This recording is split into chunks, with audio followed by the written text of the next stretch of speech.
মজাদার spring roll তৈরি করে সারা মাসের জন্য সংরক্ষণ করে ফেলুন এখনই। রোজার মধ্যে ইফতারের জন্য যদি এরকম কিছু স্ন্যাক্স তৈরি করে ফ্রোজেন করে রাখতে পারেন তাহলে কিন্তু আমাদের রমজান মাসটা অনেক বেশি সহজ হয়ে যায়। আপনারা হয়তো এই রোলগুলোর চেহারা দেখেই বুঝে গিয়েছেন এগুলো আমি কত বেশি মজা করে তৈরি করেছি, আর সব রেসিপিকে সহজ করে দেখানোর জন্য আমি তো আছি আপনাদের সঙ্গে। আসসালামু আলাইকুম দর্শক, পানার পাকশালায় সবাইকে স্বাগত জানাচ্ছি আমার আজকের ইফতার পর্বের আয়োজন দেখার জন্য। প্রথমে স্প্রিং রোলের জন্য খুবই মজাদার একটা পুর তৈরি করে নেব কিছু সবজি আর চিকেন দিয়ে। প্রথমে প্যানে দিয়ে দিচ্ছি আমি 2 টেবিল চামচ তেল। তেলটা কিছুটা গরম হয়ে আসলে দিয়ে দেব 2 টেবিল চামচ পেঁয়াজ কুচি। পেঁয়াজগুলোকে অনবরত নেড়েচেড়ে একটু নরম করে নেব। আমি কিন্তু কোনো রকমের লালচে বা পুড়িয়ে ফেলবো না, শুধুমাত্র নরম করে নিয়েছি। পেঁয়াজগুলো নরম হয়ে গেলে এবার আমি দিয়ে দিব চিকেন। এখানে নিয়েছি প্রায় 300 গ্রামের মতো মুরগির বুকের মাংস, হাড় ছাড়া বুকের মাংস নিয়েছি। আমি এগুলোকে আগেই আদা রসুন লবণ আর গোলমরিচের গুঁড়ো দিয়ে সেদ্ধ করে নিয়েছি। এরপর মাংসগুলোকে দেখতেই পাচ্ছেন একদম পাতলা করে একটু লম্বা স্লাইস করে কেটে নিয়েছি। চুলার হিটটাকে মিডিয়াম টু লো হিটে রেখে এগুলোকে আমি কিছুক্ষণের জন্য ভেজে নেব। এগুলোকে প্রায় 2 মিনিটের মতো ভেজে নেওয়ার পর আমি 1 চা চামচ আদা ও রসুন বাটা দিয়ে দেব। আপনারা চাইলে আদা রসুন বাটার পরিবর্তে আদা রসুনের কুচিও দিতে পারেন। এবার আমি এখানে দিয়ে দিব 1 চা চামচের মতো মরিচের গুঁড়া। এবার আবারও সবকিছুকে একসঙ্গে ভালোভাবে নেড়েচেড়ে আমি আরও কিছুক্ষণ ভেজে নেব, আদা রসুনের কাঁচা ভাবটা দূর হয়ে যাওয়া পর্যন্ত। এগুলো এখন ভাজা হয়ে গিয়েছে। এবার আমি এখানে কিছু সবজি অ্যাড করব। আমি এখানে নিয়েছি গাজর কুচি। গাজরটাকে আমি একটু জুলিয়ান কাট করে নিয়েছি, প্রায় 1 কাপের মতো দিয়েছি। একটু নেড়েচেড়ে মিশিয়ে নিচ্ছি। এরপর দিয়ে দিব বাঁধাকপি। আমি বাঁধাকপিটাকেও জুলিয়ান কাট করে নিয়েছি, আর আমি এখানে 1 কাপ বাঁধাকপি কুচি নিয়েছি। এগুলোকে খুব ভালোভাবে নেড়েচেড়ে মিশিয়ে নিয়েছি। আর চুলার হিটটা কিন্তু এখনও হাই হিটেই রয়েছে। চুলার হিটটা কিন্তু কোনোভাবেই কমানো যাবে না। এই সবজিগুলোকে আমি আরও 1 থেকে 1.5 মিনিটের মতো ভেজে একটু সফট করে নেব। সবজিগুলোকে কিন্তু একদমই সিদ্ধ করে ফেলা যাবে না, শুধুমাত্র একটু নরম করে নিলেই হবে। আচ্ছা, এখানে কিন্তু আমি আপনারা পছন্দ মতো আরও কিছু সবজি অ্যাড করতে পারেন যেগুলো সিদ্ধ হতে একদমই কম সময় লাগে। এবার স্বাদ অনুযায়ী দিয়ে দিচ্ছি লবণ, দিয়ে দিব 1/4 টিস্পুন কালো গোলমরিচের গুঁড়ো, সঙ্গে আমি 1 চামচ চিলি ফ্লেক্স দিয়েছি। তবে ঝালের পরিমাণটা একদমই আপনাদের পছন্দ অনুযায়ী আপনারা বাড়িয়ে বা কমিয়ে অ্যাডজাস্ট করতে পারবেন। সয়া সস অ্যাড করছি 1 চামচের মতো, আর দিচ্ছি টমেটো সস 2 চামচ। আবারও এই সব কিছুকে আমি একসঙ্গে খুব ভালোভাবে মিশিয়ে নিচ্ছি। এরপর এগুলোকে আমি আরও কিছুক্ষণের জন্য একটু ভেজে নিব। যেহেতু আমি এই মুরগির বুকের মাংসটাকে আগে থেকেই সেদ্ধ করে নিয়েছি, তাই এগুলো কুক হতে কিন্তু খুবই কম সময় লাগবে। 4-5 মিনিটের মধ্যে কিন্তু মাংসটা খুব ভালোভাবে সেদ্ধ হয়ে যাবে। আর আমরা সবাই জানি মুরগির মাংসকে ওভারকুক করলে কিন্তু সেটা শক্ত হয়ে যায়, মানে জুসিনেসটা আর সফটনেসটা চলে যায়, তখন কিন্তু আর খেতে ভালো লাগে না।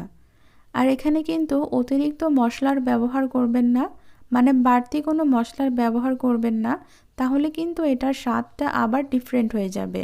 আমার এই মাংসগুলো সেদ্ধ হয়ে গিয়েছে। এখানে আমি যে সসগুলো দিয়েছি আপনাদের হাতের কাছে থাকলে দিবেন, আর না হলে বাদ দিতে পারেন। তবে দিলে এই স্প্রিং রোলের মধ্যে কিন্তু একদম চাইনিজ রেস্টুরেন্টের একটা টেস্ট পাবেন। সব কিছু ভালো করে নেড়েচেড়ে মিশিয়ে নিলেই কিন্তু তৈরি হয়ে যাবে আজকের এই চিকেন পুরটা।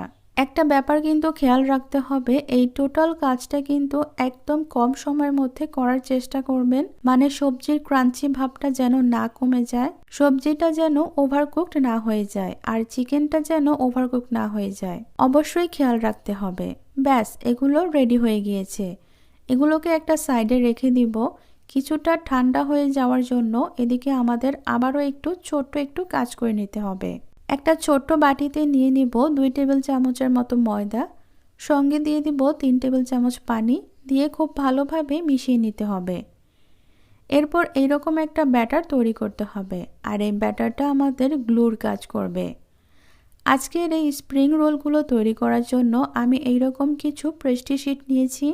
এগুলো কিন্তু যে কোনো সুপার শপ বা যে কোনো মুদি দোকানে আপনারা খুবই ইজিলি পেয়ে যাবেন। আর এগুলো কিভাবে বাসায় তৈরি করতে হয় সেটা নিয়ে কিন্তু একটা ভিডিও আমার চ্যানেলে অলরেডি দেওয়া আছে, আপনারা চাইলে দেখে নিতে পারেন। আমি লিঙ্কটা ডেসক্রিপশন বক্সে দিয়ে দেব।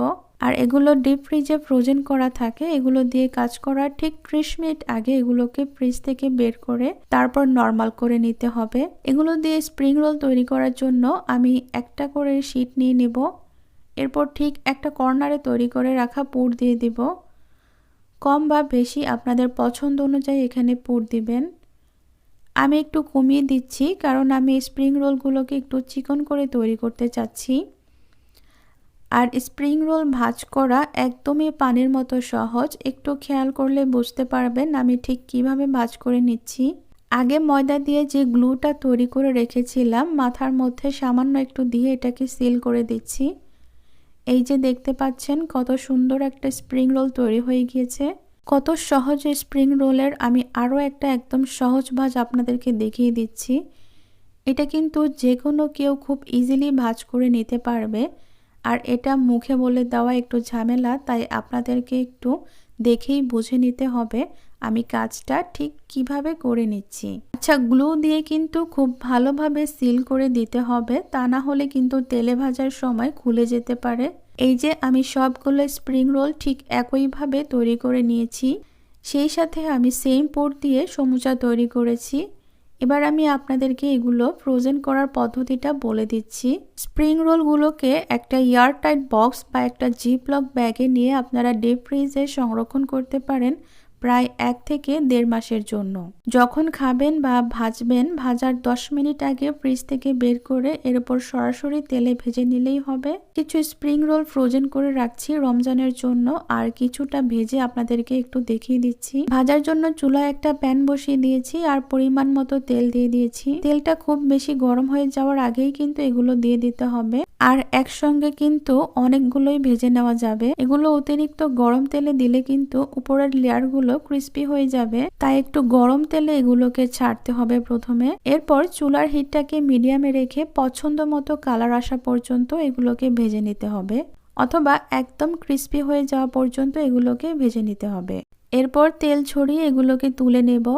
কত সুন্দর হয়েছে এই স্প্রিং রোলগুলো দেখতে, কারণ এগুলো একদম পারফেক্টভাবে আমি ভেজে নিয়েছি।